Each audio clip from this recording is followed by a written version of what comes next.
안녕하십니까. 작심 11차 3월 14일입니다. 오늘은 시편 133장에서부터 137절, 17장, 그리고 요한복음, 민수기 다 했고요. 요한복음 1장에서부터 4장까지 총 6장 정도 읽었습니다. 어제 6장밖에 못 읽어서 오늘 좀 15장 정도 읽으려 했는데, 그냥 6장밖에 못 읽어서, 부족한 부분 채우지 못했습니다.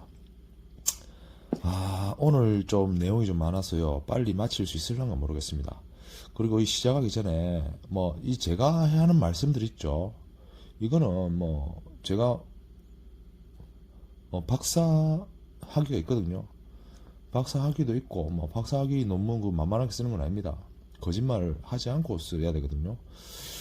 물론 거짓말 해서 쓰는 사람도 있겠지만, 그리고 제가 이거 하나님 말씀 전하려고 하는 건 아닌데, 그냥 제가 이 작심, 이거 하루하루, 언제까지 할지 모르겠지만, 그냥 성경을 읽는 게 이게 되어버렸거든요. 그래서 제가 여러분들 거짓말, 조회수 늘리려고 거짓말 한다고 생각할 수 있는데, 저 조회수 생각 안 하고 있습니다. 조회수 생각 안 하고, 이거 제가 어저께 떠보려고 하는 생각도 아니고요. 그냥, 제가 여태까지 살았던 이 삶에 대해서 자식들 앞에 워낙 부끄러워서 그냥 제 스스로를 새롭게 한번 업해보고자 하는 거라서 이 거짓말 하는 거 아닙니다. 그래서 여러분들 제 말에 과장이 있을 수는 있습니다. 하지만 저 사람 무슨 거짓말 하나?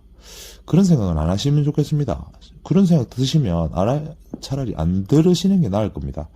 자, 그럼 시작해 보도록 하겠습니다. 오늘도 이 양이 너무 많아서 될런가 모르겠습니다. 자, 시편 136장 여기 보면요, 136장 내도록 여호와의 인자하심이 영원하리로다는 것이 전체에 걸쳐서 있습니다. 아마 우리의 삶 속에 이런 이제 예수님의 인자함이 가득하다면 우리가 또 희망이 생긴다는 희망의 출발점이 될 수 있을 것 같습니다. 바로 요한복음으로 가겠습니다. 요한복음 12장에 1장에 12절 영접하는 자 곧 그 이름을 믿는 자에게는 하나님의 자녀가 되는 권세를 주셔서 있습니다. 이거 요한의 말씀이시, 사도 요한의 말이거든요. 13절 보면 혈통으로나 육정으로나 사람의 뜻에 지나지 아니하고 하나님께로부터 난 자들이라. 자, 구원을 받는데 우리 보면 유대인들의 하나님이셨죠. 근데 예수님께서 오시면서 이 하나님의 축복을 받는 대상자가 확 풀어져 버립니다. 그러니까 우리 같은 일반인들도 하나님의 축복을 받을 수 있다는 거죠. 종교적으로 봤을 때 이 하나님이라는 것은 저는 상당한 대단한 영적 발명품이라고 생각됩니다. 우리가 전기차 또는 태양열 전지, 원자력 발전 이런 거 우리가 예전에 100년 전에 조선시대만 해도 상상했습니까? 아닌데 반도체 이런 거 엄청난 기술들이 발명을 하면서부터 우리가 엄청난 물질적인 혜택을 보고 있죠. 그런데 그 발명의 기초에는 물리학 지식의 발견입니다. 발명이 아니고요. 자, 이 기본 지식의 양자론이나 이런 기본 지식의 발견을 함으로써 그 발견을 토대로 여러 가지 것들이 발명이 되는 거죠. 유대인들은 하나님이라는 존재에 대해서 발견을 하고요. 그리고 그것을 믿는 모세나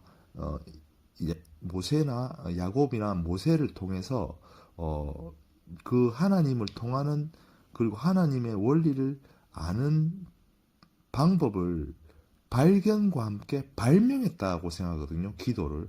그로써 그들은 축복을 받게 됩니다. 하지만 우리가 물질적 풍요로 인해서 부작용이 있듯이 정신적 이 풍요를 누리기 위한 이 발명품들이 부작용이 있습니다. 그래서 이스라엘 민족은 하나님을 따르지 않고 우상 숭배하는 그 부작용으로서 또 많은 고난을 겪게 되는 거죠. 예수님의 결혼식의 비유가 있습니다. 잔치에 잔치에 준비되지 않은 자들 다 쫓아내 었습니다. 그래서 그리고 나서 뭐 시장터에 있는 아무나 들이라고 했거든요. 그래서 뭐 거지나 뭐 이런 자격에도 미치지 않는 사람들을 그 잔치집에 초대합니다. 하지만 잔치집에 초대할 때 옷을 제대로 예복을 제대로 갖추지 않은 자는 쫓아냈다고 했습니다. 그러니까 여러분들이 삶의 자세가 준비되었다면 여러분들이 유대인이 아니라도 뭐 잘난 사람이 아니라도 저 하나님의 구원을 받을 수 있다는 선포죠. 그리고 요한복음 1장 33절에 생명이 내려서 누구 위에서든지 머무는 것을 보거든 곧 성령으로 세례를 베푼 이인 줄 알라 하셨다. 요 말을 쓰면 뭐냐면 결국 우리가 성령을 체험한다는 것은 예수님께서 임하셨다는 것을 알아라는 말씀인 것 같아요.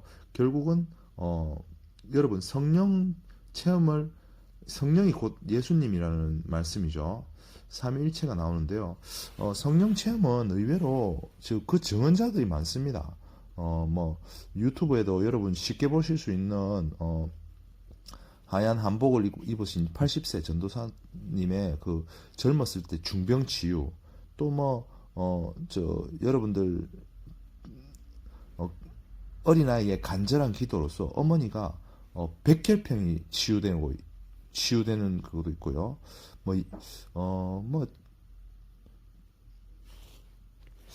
저 또한 뭐 비슷한 경험을 하는데요. 성령 체험인지는 모르겠습니다. 제가 아내가 돌아가시고, 그렇죠. 아내를 잃고, 우리 아이들 3살, 5살 때였거든요.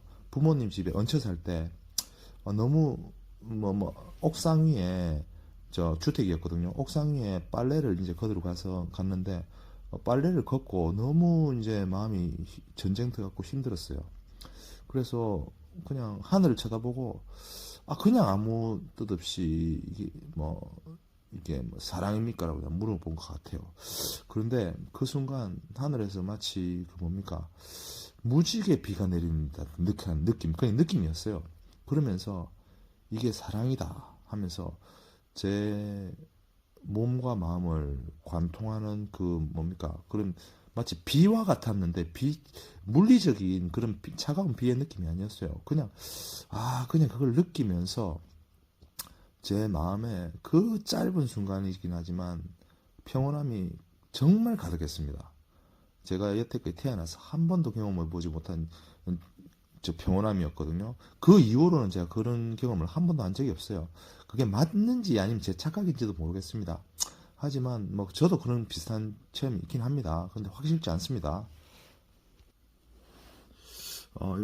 그리고 요한복음 3장 3절에서부터 6절 진실로 내게 이르노니 사람이 거듭나지 아니하면 하나님의 나라를 볼 수가 없다고 했습니다.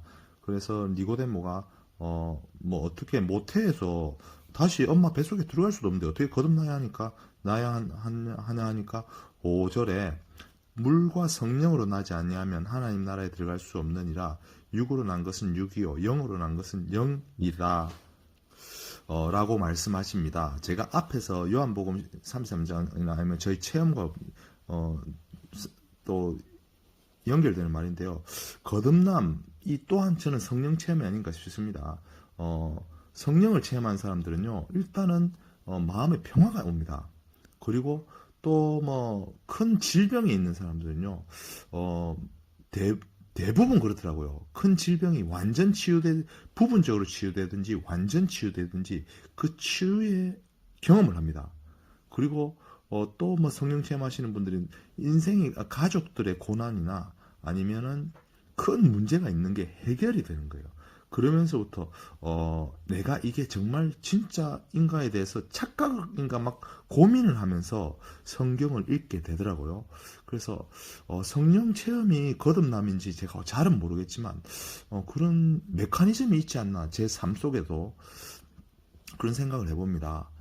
그래서 예전에 누가, 제가 정말 어렵고 지금도 어렵지만 옛날 정말 예전에 어려울 때 누군가 그러더라고요. 고난이 축복이라는 말이 있더라고요. 근데 예전에는 그 말을 이해를 못했어요. 그런데 요새는요 그게 약간 이해는 갑니다. 왜냐면 지금 10여 년 전에 제가 아내를 잃고 엄청난 고통이 있지만 저는 지금 투자를 잘못해서 돈을 잃고 뭐 가족 잃고 건강도 잃었어요. 물론 투자 잘못해서 잃은 건 아니지만 제 삶은 인간관계도 지금 사실은 제가 스스로 느끼기에는 직장 생활에서 참 저는 거의 뭐 아주 실력도 없고 왕따 비슷한 느낌입니다. 그런데 이 고난을 통해서 저는 이 삶을 새롭게 하고자 이제 뭐 이 행동을 하고 있고요. 성경을 읽게 되고요. 성경 속에서 예전에 알지 못하던 내용들이 지금은 또 이해가 갑니다. 예전에는 이해를 못했는데 지금은 이해가 가요.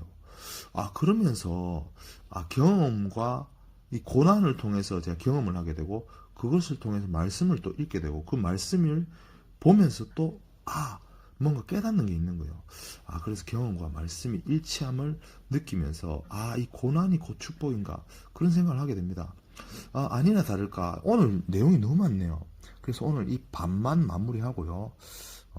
다음에 하겠습니다. 오늘 하루는 O입니다. 뭐 잘했다고 생각합니다. 뭐 그렇게 잘한 건 아니고요. 직장 생활을 나름 열심히 했습니다. 근데 회식했다고 회식 술도 안 먹었는데 회식이 피곤이 계속 오더라고요. 그러면 좀 피곤에 쩔어 있었지만 저녁에 잠깐 잤어요. 그래도 어제는 너무 자신감이 바닥에 떨어지던데요. 오늘 좀 자신감이 좀 충만되더라고요. 말씀 속에 좀 깨달음이 있으니까 또 자신감이 충만되네요. 매일 할 수 있는 조그만 거 실천하기, 뭐 감사하기, 불평하지 않기, 손해보는 일에 대해서 강하게 변화하지 않고 안 되면 받아들이기, 술 마시지 않기, 저녁 8시 이후 물 이외에 먹지 않기, 남의 것 탐내어 내 것으로 만들지 않기, 교통신호 위반하지 않기. 뭐 간절하게 한 적은 없고요. 그냥 실천하려고 했는데 감사하기는 좀 잘 안 되는 것 같습니다. 습관적으로 워낙 부정적으로 살다 보니까요. 자, 요한복음 1장 12절 13절 말씀으로 마무리 짓고 싶습니다. 영접하는 자 곧 이름을 믿는 자들에게는 하나님의 자녀 되는 권세를 주셨다고 합니다. 우리가 뭐 하나님의 자녀가 될 자격이 있는지 없는지 모르겠어요. 그리고 뭐 제가 무슨 자격이 되겠습니까? 하지만 뭐 된다면 혹시나 저도 이게 불경의 지식도 있고 뭐 양자론이나 이 물리적 지식도 있는데 이 하나님 믿기지 않습니다. 예수님도 믿기지 않아요. 하지만 저도 성령 체험하고 하나님을 통해서 거듭날 수 있다면 거듭나고 싶습니다. 여러분들 삶 속에 혹시나 뭐 불경에서 느끼는 또 자비심의 체험 또는 아니면은 뭐 믿지 않지만 또 경험적으로 또 평안함의 체험이 있으시다면 좋겠습니다. 여러분들 고난이 축복일 수 있습니다. 그 고난이 축복일 수 있는지 여러분들한테 확실하게 증거했으면 좋겠습니다. 근데 아직은 확신은 없습니다. 고생하셨습니다. 화이팅입니다. 감사합니다.